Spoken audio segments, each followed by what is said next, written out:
More than 69 killed in Syria today, and the regime forces commit another massacre in Idlib suburbs.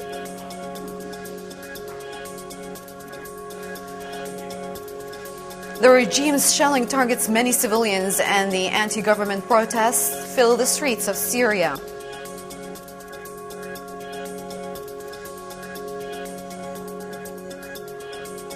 And the Security Council anticipates the conclusion of Annan's tour, and Russia suggests the extension of the observer's mission.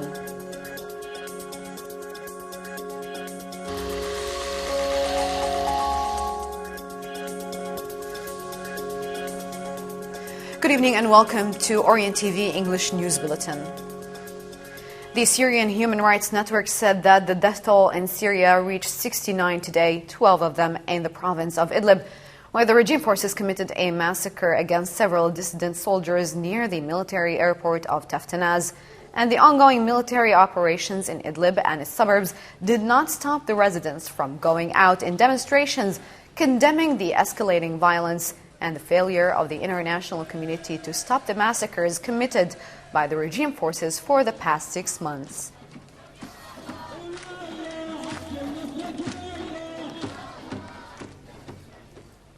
In Dar'a, 6 victims died today as the regime forces stormed the town of Tel Shahab using armored vehicles and tanks amid intensive gunfire.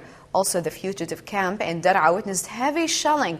Meanwhile, the town of Al-Mzarib was shelled and bombed by mortar fire, and sounds of explosions were heard in many towns, while violent clashes took place between the Syrian Freedom Army and the members of the Syrian regime army in the city of Saida.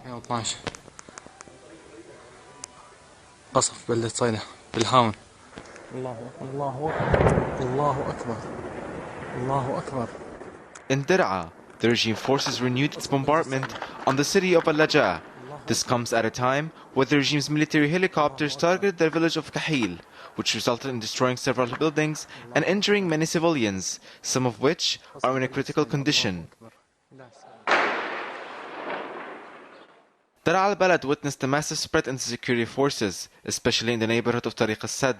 Meanwhile, the town of Deir al-Bakht witnessed arrest campaigns by the security and Shabiha forces, who were looking for displaced citizens who came from the town of Kafr Shams. Furthermore, the military planes of the regime bombarded Al-Lajad, as well as the village of Kahil, targeting houses and schools. The citizens in the town of Saida and Dar'a suburbs woke up to the sound of gunfire, where, according to activists, heavy clashes occurred between the Syrian Freedom Army and the government forces that are carrying out arrest and robbing campaigns in many areas in the towns and villages of Huran.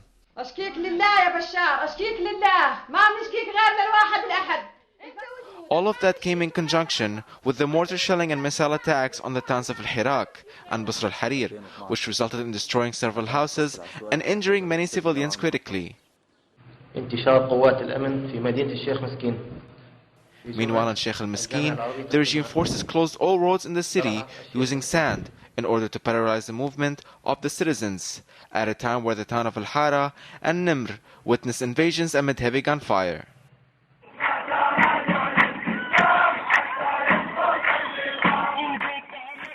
And finally, morning protests came out in the city of Al-Hirak, despite the besiegement of the regime, to support the troubled cities. Meanwhile, other protests came out in Mleha and Alma, which demanded the overthrow of the regime and supported the Syrian Freedom Army. In Deir ez-Zor, 4 victims were murdered today due to the regime's continuous military operations on the city and its suburbs. The activists reported that the regime's helicopters bombed the town of Al-Muhassan, and the neighborhood of Al-Muwaddafin witnessed mortar shelling, which led to the destruction of residential buildings, while shells fell on the area surrounding Al-Hurriya Square and Hassan Taha Street.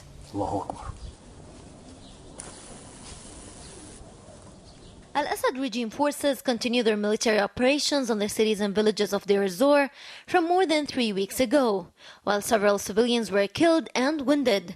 Also, several houses and shops were destroyed due to the bombing by Al-Assad's army and Shabiha forces. Deir ez-Zor. A campaign of destruction and distortion for the province and its suburbs started from Al-Hurriya Square and extended to shops and neighboring houses. Meanwhile, Al-Muwazzafin neighborhood and Takiyat al-Rawi witnessed heavy bombardment, which was preceded by the regime's helicopter's flight. Several victims fell dead and wounded by the continuous shelling on several areas of Al-Muhassan in Deir ez-Zor, where residential buildings were significantly damaged. The same was repeated in Al-Kharita, which witnessed continuous shelling from the regime's helicopters. Also, the international road connecting Deir ez-Zor and Al-Bukamal was bombed. قصف بالطيران على بلدة البوليل وآثار القصف. The citizens of Al-Bolel woke up today on the sounds of shells that fell on their houses. Also, the shelling targeted a citizen's car. The surrounding areas were also targeted, as the towns of Al Buamru and Al Ashara, which were also subjected to destruction and devastation. And the regime's helicopters were seen hovering over the town of Al Zbari. Moving on to Damascus suburbs, where 5 victims died today, 2 of them in the city of Douma. Also, several victims were wounded, including a woman and children in Zabadani, which is being subjected to random bombing from military barriers.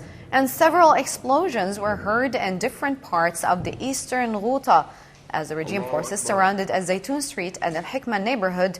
And elsewhere in Damascus, the area of Sednaya has witnessed violent clashes between Syrian army and the Syrian Freedom Army near Sednaya prison.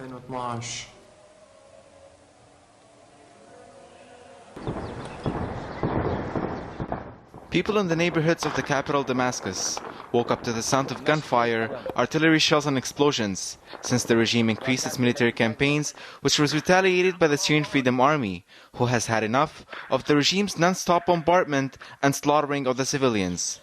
The clashes that occurred in the past few days in Damascus have been described by citizens as the heaviest clashes that the neighborhoods of Al-Qadam, Al-Asali, Kafr Susi and Nahar Aisha witnessed, in addition to the arrest and bombing campaigns that the regime and Shabiha forces carried out on the towns of Basatin that surrounded the areas. The protests of the people on the streets are welcomed with the bullets by the regime, but the citizens reaffirm that their protests are peaceful by blocking roads and writing slogans for the revolution. And in Damascus suburbs, the scene doesn't differ from the capital, where the city of Daraya witnessed heavy gunfire, as well as Zamalka, Harasta and the villages of Eastern Ghouta, in addition to many other areas that witnessed heavy and random bombardment. Meanwhile, Douma and Masraba, the houses of many residents, were burned after the regime invaded the towns to capture civilians and kill others, which is exactly what happened in Deir al-Asafir and Zibdin. In Saqba, the helicopters of the government are always seen hovering over the town, where any citizen who goes out of their home or tries to protest against the regime are immediately captured, in addition to the burning of agricultural land, whereas in Al-Hirak, evening protests came out condemning the regime's crimes and demanding its overthrow.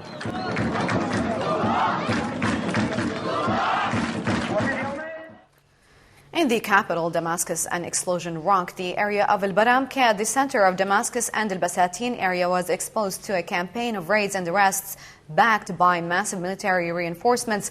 Meanwhile, security forces were heavily deployed in the Damascus-Daraa highway, and violent clashes took place between the Syrian Freedom Army and members of the Syrian Regime Army in the neighborhood of Al-Qadam and Al-Asali, while citizens continued to protest in neighborhoods of Al-Mazzi, Kafr Susi, Al-Maidan and Rukn al-Din.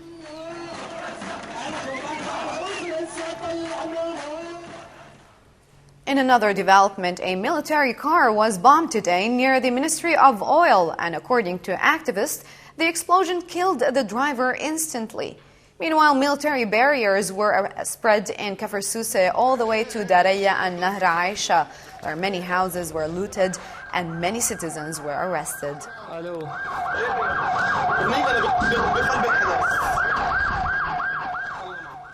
Moving to Aleppo, where many explosions occurred in the city and no casualties have been reported yet. Meanwhile, Aleppo suburbs witnessed heavy clashes between the Syrian Freedom Army and the regime forces amid reports of defections in the regime's army. Meanwhile, the city of Atarib witnessed heavy bombardment by the artillery shelling of the regime, which killed and injured many civilians, including 2 boys and a girl.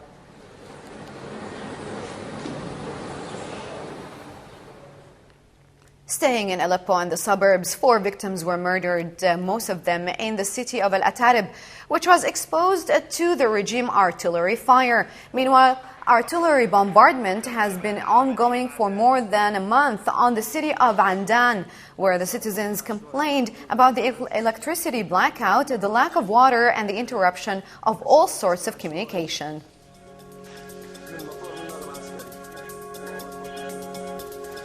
Coming up later in the bulletin,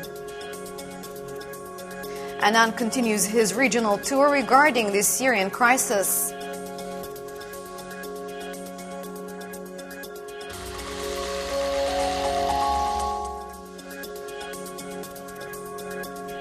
Welcome back. You're watching Orient TV English News Bulletin. Moving on to Homs, where 5 unarmed civilians have been murdered today by the Assad regime, while bombing continues to wreak havoc in the cities of Talbisa, Al-Hula, and Arestan. Also, a large number of homes have collapsed after the violent bombardment of military, aviation, and mortar shelling. The regime forces also bombed the village of Al-Makramiya, which contained a large number of displaced civilians from Talbisa and Arestan. Furthermore, rocket launching and mortar shelling have escalated in the districts of Old Homs, particularly in Al-Sultaniya, Al-Jobar, and the stricken Jorat al-Shiyah.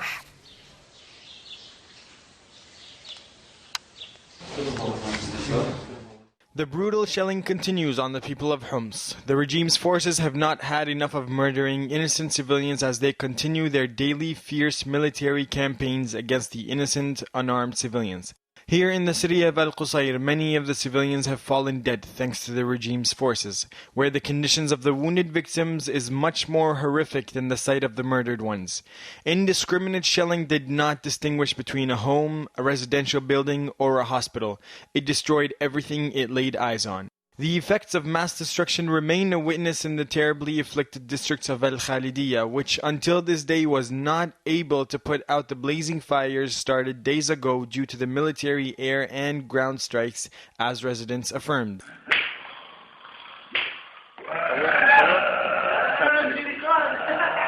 Another scene exposed from Homs is the reality that the detainees live through in the aggressive hands of the regime's deployed security forces and militiamen, who also still have the blazing fire of hatred burning in their hearts towards the oppressively arrested civilians, brutally torturing them with all sorts of merciless forms and methods until death. Regardless of the heartless way the Assad regime's gangs watch as innocent Syrians flee from their dreadful gunfire, the young men of Homs remain steadfast and fearless of the death offered to them on a daily basis, keeping their eyes on the soon-to-come inevitable victory that they have long waited to achieve. Staying in the western province of Homs, where activists in the city of Arestan posted footage that show a shell that targeted a house which was used by families as a shelter for terrorized children and women. But unfortunately, the shell did not explode, sparing by that the lives of many innocent children and women.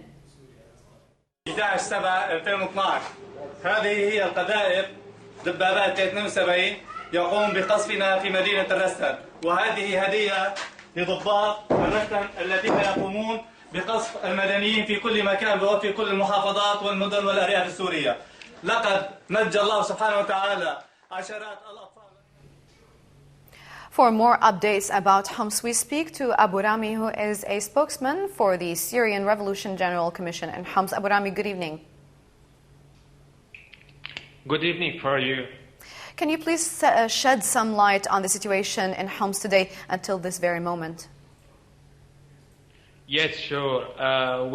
We are still under the siege for the 36 days in a row, and under a very heavy, brutal campaign that doing by the militia of army of Al-Assad regime. The shelling didn't stop since the early morning until this moment. The artillery bombardment on the neighborhoods of the city of Homs, in particular Jorat al-Shiyah. Jorat al-Shiyah is under massive bombardment, more than 15 days until today. The shelling is used by flight jet and armored helicopters and the tanks and mortars. All of these are being used against the civilian houses also in this area.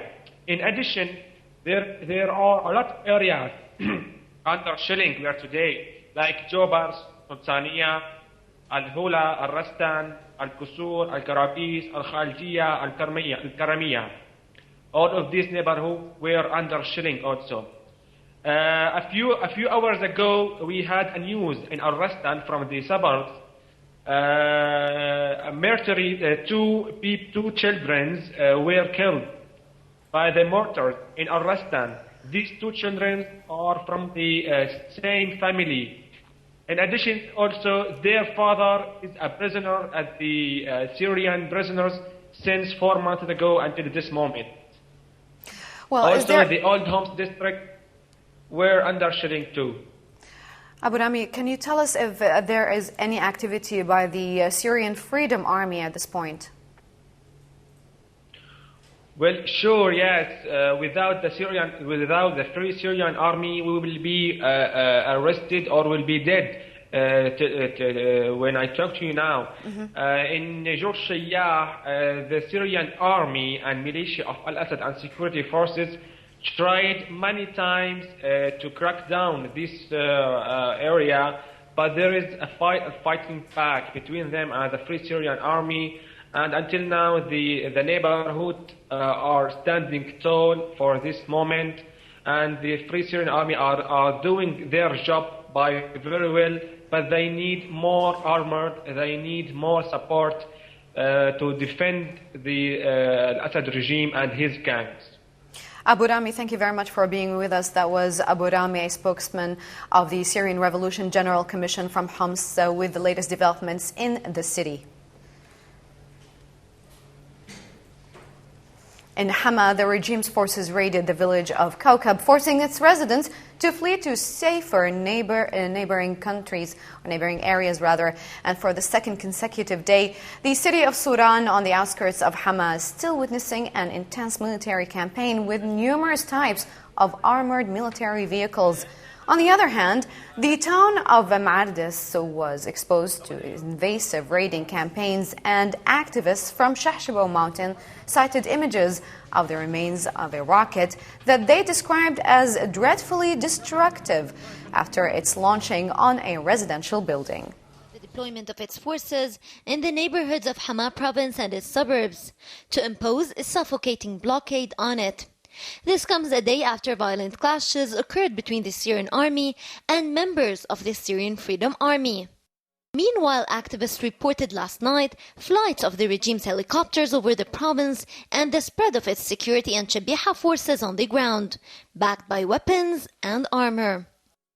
In the countryside, Al-Assad's regime forces stormed the towns of Suran and Mardis, where the two cities witnessed raids of arrests for several citizens and activists, while the regime aircraft randomly bombed several villages in mountain Shahshabo. The delegation of international observers, and despite the mission assigned to them by the United Nations, they were prevented from entering the city of Suran by Al-Assad's regime forces and its Shabiha, as activists have confirmed. The Center for Communication and Strategic Research said that the death toll in Syria has reached 19,187 since the uprising started last year until yesterday.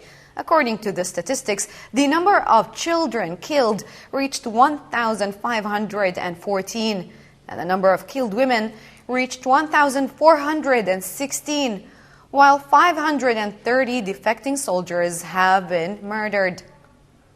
And of course, so far, while 720 were tortured to death. Shelling from the regime's helicopters targeted the outskirts of Latakia, followed by sounds of explosions in the area, and the random mortar missiles continue to terrorize the surroundings of Kurds Mountain and many other parts of the coastal city, demolishing many residential buildings.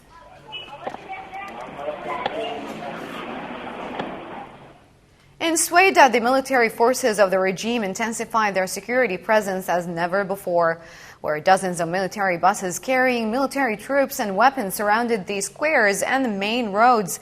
The regime then carried out arrest campaigns where tens of victims were captured. This comes after Sweden's revolutionary movement have been on a constant rise for the past few days. Coming up in the bulletin, Annan continues his regional tour regarding the Syrian crisis.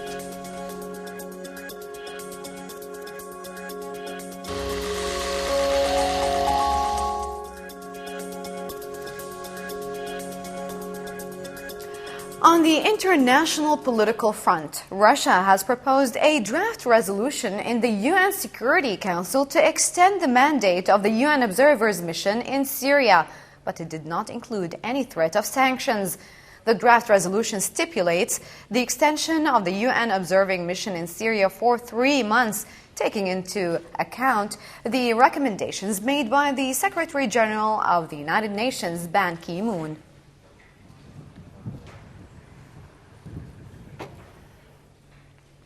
Earlier, and towards the end of talks between the Syrian National Council delegation with the Russian Foreign Minister Sergei Lavrov, this SNC executive office member Burhan Ghaliun expressed regret that Russia has not changed its stance on the Syrian crisis.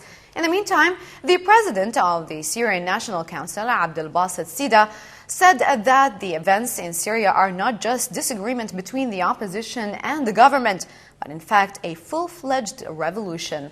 On his part, Lavrov called on the Syrian government and all of the opposition parties to start dialogue that would allow Syrians to determine their own future.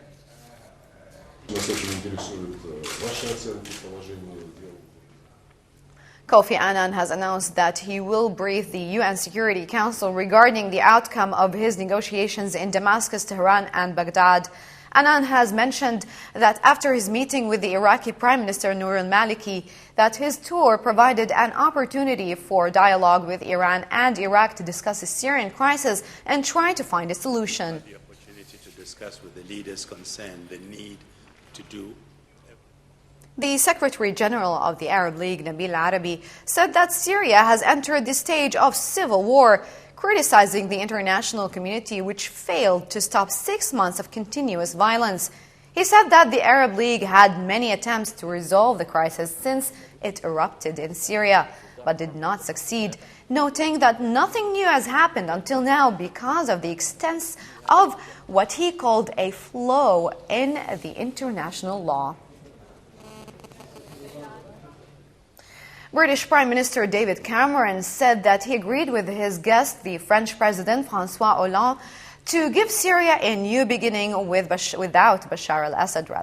Cameron said that he agreed with Hollande also to end the violence in Syria and to launch the political transition. For his part, the French president said that he had discussed with Cameron intensifying the pressure on the Syrian regime to begin the process of political transition.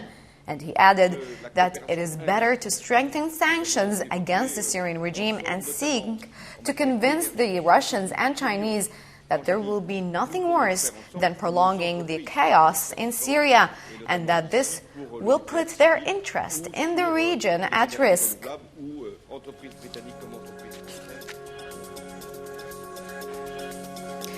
And before we end our bulletin, we remind you of the main stories. More than 69 killed in Syria today, and the regime forces commit another massacre in Idlib suburbs.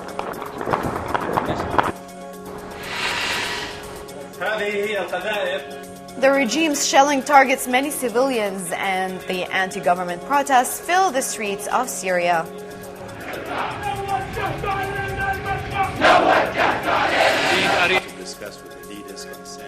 And the Security Council anticipates the conclusion of Annan's tour, and Russia suggests the extension of the observers' mission. With this, we end our news bulletin from Orient TV. For more updates about the Syrian revolution, please visit our Facebook page. Thank you for watching.